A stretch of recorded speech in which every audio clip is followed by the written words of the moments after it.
Quick 25ಗೆ ಸ್ವಾಗತ. ನಾನು ಮಾಲ್ತೇಶ್. ಈ ಕ್ಷಣದ 25 ಸುದ್ದಿಯನ್ನು ಬನ್ನಿ ಕ್ವಿಕ್ ಆಗಿ ನೋಡ್ಕೊಂಡ್ ಬರೋಣ. ಬಳ್ಳಾರಿ ಸೆಂಟ್ರಲ್ ಜೈಲಿನಲ್ಲಿರುವಂತಹ ಕೊಲೆ ಆರೋಪಿ ದರ್ಶನ್ ಅವರನ್ನ ತಾಯಿ ಮೀನಾ ತೂಗುದೀಪ ಭೇಟಿಯಾಗಿದ್ದಾರೆ. ಈ ವೇಳೆ ಸಹೋದರಿ, ಭಾವ ಹಾಗೆ ಅವರ ಮಕ್ಕಳ ಜೊತೆಗೆ ಆಗಮಿಸಿದ್ದಾರೆ. ತಾಯಿ, ಅಕ್ಕ, ಭಾವ ಹಾಗೆ ಅಳಿಯಂದರನ್ನ ನೋಡಿ ದರ್ಶನ್ ಮೊದಲು ಮುಗುಳ್ನಕ್ಕಿದ್ದಾರೆ. ಬಳಿಕ ತಾಯಿಯನ್ನ ನೋಡಿ ದಾಸ ಬಿಕ್ಕಿ ಬಿಕ್ಕಿ ಕಣ್ಣೀರು ಹಾಕಿದ್ದಾರೆ. ಈ ವೇಳೆ ಆರೋಪಿ ದರ್ಶನ್ ಅನ್ನ ಭಾವ ಸಮಾಧಾನ ಪಡಿಸಿದ್ದಾರೆ. ದರ್ಶನ್ ಪರ ವಕೀಲರು ಈ ವಾರ ಬೇಲ್ ಅರ್ಜಿಗೆ ನಿರ್ಧಾರ ಮಾಡಿದ್ದಾರೆ. ಹೀಗಾಗಿ ವಕೀಲರು ಮತ್ತೊಮ್ಮೆ ದರ್ಶನ್ರನ್ನ ಭೇಟಿ ಮಾಡೋ ಸಾಧ್ಯತೆ ಇದೆ. ಸಾಕ್ಷ್ಯಗಳನ್ನ ಮತ್ತೊಮ್ಮೆ FSLಗೆ ಕಳಿಸೋದಕ್ಕೆ ನಿರ್ಧಾರ ಮಾಡಿರೋದ್ರಿಂದಾಗಿ ಬೇಲ್ ಅರ್ಜಿ ಸಲ್ಲಿಕೆ ಮತ್ತಷ್ಟು ವಿಳಂಬ ಆಗುವ ಸಾಧ್ಯತೆ ಇದೆ. ACMM ಬದಲಾಗಿ ಸೆಷನ್ಸ್ ಕೋರ್ಟ್ ಮೊರೆ ಹೋಗೋದಕ್ಕೆ ದರ್ಶನ್ ನಿರ್ಧಾರ ಮಾಡೋ ಸಾಧ್ಯತೆ ಇದೆ. ಜೈಲು ಸಿಬ್ಬಂದಿ ಜೊತೆ ದರ್ಶನ್ ಪಶ್ಚಾತ್ತಾಪದ ಮಾತನಾಡಿದ್ದಾರೆ. ನನ್ನದು ಸಾಯಿಸೋ ಮನ್ಸಲ್ಲ, ಏನೋ ಮಾಡೋಕ್ಕೋಗಿ ಇನ್ನೇನೋ ಆಯ್ತು ಬಿಡಿ, ಮೇಲೊಬ್ಬ ಇದ್ದಾನೆ ನೋಡ್ಕೊಳ್ತಾನೆ, ನಾನು ಹೊರಗೆ ಹೋದ್ಮೇಲೆ ರೇಣುಕಾಸ್ವಾಮಿ ಕುಟುಂಬವನ್ನ ಮೀಟ್ ಮಾಡಿ ಸಹಾಯ ಮಾಡ್ತೀನಿ ಅಂತಾನೂ ಹೇಳಿದ್ದಾರೆ ಅನ್ನೋದು ತಿಳ್ಕೊಂಡಿದೆ. ಜಾತಿ ನಿಂದನೆ ಕೇಸ್ನಲ್ಲಿ ಬಿಜೆಪಿ ಶಾಸಕ ಮುನ್ರತ್ನ ಸಲ್ಲಿಸಿರುವ ಜಾಮೀನು ಅರ್ಜಿಯ ಭವಿಷ್ಯ ಇವತ್ತು ನಿರ್ಧಾರ ಆಗುತ್ತೆ. ಕೋರ್ಟ್ನಲ್ಲಿ ವಾದ ಪ್ರತಿವಾದ ಆಲಿಸಿರುವಂತಹ ಕೋರ್ಟ್ ಇವತ್ತು ಆದೇಶವನ್ನ ಕಾಯ್ದಿರಿಸಿತ್ತು. ಇವತ್ತು ಆದೇಶವನ್ನ ಕೋರ್ಟ್ ಪ್ರಕಟಿಸಲಿದೆ. ಜಾಮೀನು ಸಿಗದೆ ಹೋದ್ರೆ ಮುನ್ರತ್ನಗೆ ಪರಪ್ಪನ ಅಗ್ರಹಾರ ಜೈಲೇ ಫಿಕ್ಸ್ ಆಗುತ್ತೆ. ಈಗ ಆಲ್ರೆಡಿ ಮುನ್ರತ್ನ ವಿರುದ್ಧ ಗುತ್ತಿಗೆದಾರ ಚೆಲುವರಾಜು ಹಾಗೆ ವೇಲು ನಾಯ್ಕರ್ ಸಲ್ಲಿಸಿರುವ 2 ಕೇಸ್ಗಳು ದಾಖಲೆ ಆಗಿದೆ. ಆದ್ರೆ ಈಗ ಮಹಿಳೆಯೊಬ್ಬರು ತನ್ನ ಮೇಲೆ ಲೈಂಗಿಕ ದೌರ್ಜನ್ಯವನ್ನ ಎಸಗಿದ್ದಾರೆ ಅಂತೇಳಿ ಒಂದು ಕಂಪ್ಲೇಂಟ್ ಅನ್ನ ದಾಖಲಿಸಿದ್ದಾರೆ. ಅತ್ಯಾಚಾರದ ಆರೋಪ ಕೂಡ ಮಾಡಿದ್ದಾರೆ. ಇದು ಮುನ್ರತ್ನಗೆ ಮತ್ತೊಂದು ಸಂಕಷ್ಟವನ್ನ ತಂದೊಡ್ಡಿದೆ. ಶಾಸಕ ಮುನ್ರತ್ನ ವಿರುದ್ಧ ಅತ್ಯಾಚಾರ ಆರೋಪ ಪ್ರಕರಣದ ಸಂತ್ರಸ್ತ ಮಹಿಳೆ ವೈದ್ಯಕೀಯ ಪರೀಕ್ಷೆ ಮುಕ್ತಾಯಗೊಂಡಿದೆ. ಬೆಂಗಳೂರಿನ ರಾಜರಾಜೇಶ್ವರಿ ನಗರ ಆಸ್ಪತ್ರೆಯಲ್ಲಿ ಸಂತ್ರಸ್ತೆಗೆ ವೈದ್ಯಕೀಯ ತಪಾಸಣೆ ನಡೆಸಲಾಗಿದೆ. ಗಗಲೀಪುರ ವ್ಯಾಪ್ತಿಯ ರೆಸಾರ್ಟ್ನಲ್ಲಿ ಮಹಜರಿಗೆ ಸಿದ್ಧತೆ ನಡೆದಿದೆ.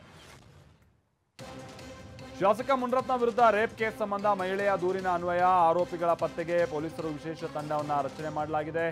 ರಾಮನಗರ SP ಕಾರ್ತಿಕ್ ರೆಡ್ಡಿ ನೇತೃತ್ವದಲ್ಲಿ ತಂಡ ರಚನೆಯಾಗಿದ್ದು ದೂರಿನಲ್ಲಿ ಉಲ್ಲೇಖವಾದ ಸ್ಥಳಗಳಿಗೆ ತೆರಳಿ ತನಿಖೆ ನಡೆಸಲಿದ್ದಾರೆ. ಅತ್ಯಾಚಾರ ಆರೋಪ ಹೊರಿಸಿ ಮುನ್ರತ್ನ ವಿರುದ್ಧ ಮಹಿಳೆ ನೀಡಿರುವ ದೂರಿನಲ್ಲಿ ಭಯಾನಕ ಅಂಶಗಳು ಬೆಳಕಿಗೆ ಬಂದಿವೆ. ದೂರುದಾರೆಯನ್ನ ಬಳಸಿಕೊಂಡು ಕಗ್ಲಿಪುರ ಠಾಣೆ ವ್ಯಾಪ್ತಿಯಲ್ಲಿರುವಂತಹ ಖಾಸಗಿ ರೆಸಾರ್ಟ್ನಲ್ಲಿ ಮಹಿಳೆಯೊಬ್ಬರನ್ನ ಟ್ರ್ಯಾಪ್ ಮಾಡಲಾಗಿತ್ತು ಅನ್ನುವಂಥದ್ದು ಕೂಡ ತಿಳಿದು ಬಂದಿದೆ. ಜಾತಿ ನಿಂದನೆ ಹಾಗೆ ಜೀವ ಬೆದರಿಕೆ ಕೇಸ್ನಲ್ಲಿ ಮುನ್ರತ್ನ ಜೈಲ್ ಪಾಲಾಗಿದ್ದು ಕಾಂಗ್ರೆಸ್ ಸದ್ಯ ಬೀದಿಗಿಳಿದಿದೆ. ಬೆಂಗಳೂರಿನ KPCC ಕಚೇರಿ ಮುಂಭಾಗದಲ್ಲಿ ಕೈ ಕಲಿಗಳು ಪ್ರತಿಭಟನೆ ನಡೆಸಿದ್ದಾರೆ. ಕಾರ್ಯಾಧ್ಯಕ್ಷ GC ಚಂದ್ರಶೇಖರ್, ಸಲೀಂ ಅಹಮದ್ ಸೇರಿದಂತೆ ಹಿರಿಯ ಕಾಂಗ್ರೆಸ್ ನಾಯಕರ ನೇತೃತ್ವದಲ್ಲಿ ಪ್ರತಿಭಟನೆ ನಡೆದಿದೆ. ಮುನ್ರತ್ನ ವಿರುದ್ಧ ಅತ್ಯಾಚಾರ ಆರೋಪ ಕೇಸ್ ಬಗ್ಗೆ ಪ್ರತಿಕ್ರಿಯಿಸಿರುವ ಮಾಜಿ ಸಂಸದ ಸುರೇಶ್, ಇದನ್ನು ನೋಡಿದ್ರೆ ಆಶ್ಚರ್ಯ, ಆತಂಕ ಹಾಗೆ ದಿಗ್ಭ್ರಮೆ ಆಗುತ್ತೆ. ಇಂಥ ಆಲೋಚನೆಗಳು ಕೇವಲ ಕ್ರಿಮಿನಲ್ ವ್ಯಕ್ತಿಗೆ ಮಾತ್ರ ಬರುತ್ತೆ. ಈ ಪ್ರಕರಣವನ್ನು ರಾಜ್ಯ ಸರ್ಕಾರ ಬಹಳ ಗಂಭೀರವಾಗಿ ತೆಗೆದುಕೊಳ್ಬೇಕು ಅಂತಾನೂ ಹೇಳಿದ್ದಾರೆ.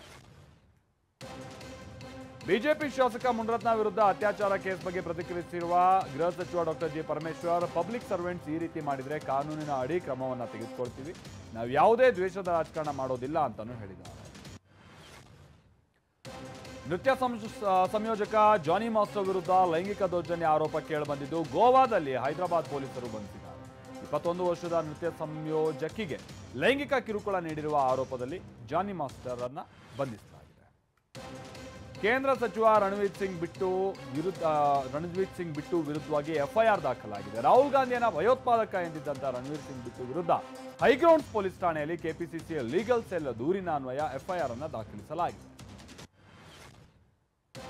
ಹೊಸ ಬೈಕ್ ಖರೀದಿಸಿದ ರೈತನಿಗೆ ಯೂಸ್ಡ್ ಬೈಕ್ ಅನ್ನ ಕೊಟ್ಟು ಶೋರೂಮ್ ಮಾಲೀಕರು ಮೋಸ ಮಾಡಿದ್ರಾ ಅನ್ನೋ ಪ್ರಶ್ನೆ ಎದುರಾಗಿದೆ. ತುಮಕೂರು ನಗರದ ಸಾಯಿ ಹೀರೋ ಶೋರೂಮ್ನ ಸಿಬ್ಬಂದಿ ಹಾಗೆ ಅಲ್ಲಿನ ಆಡಳಿತದ ವ್ಯವಸ್ಥೆ ವಿರುದ್ಧವಾಗಿ ಅನಂತ್ ಕುಮಾರ್ ಅನ್ನುವಂಥವರು ಆರೋಪ.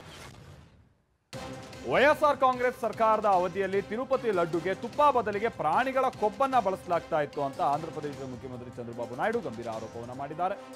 ಈಗ ಶುದ್ಧ ತುಪ್ಪವನ್ನ ಬಳಸಿ ನಾವು ಲಡ್ಡುವನ್ನ ತಯಾರಿಸಲಾಗುತ್ತೆ ಅನ್ನುವಂಥ ಸೂಚನೆಯನ್ನ ಕೊಟ್ಟಿದ್ದೀನಿ ಅಂತಾನು ಹೇಳಿದ್ದಾರೆ. ಬಟ್ ಈ ಆರೋಪವನ್ನ YSR ಕಾಂಗ್ರೆಸ್ ಅಲ್ಲಗೆಳೆದಿದೆ.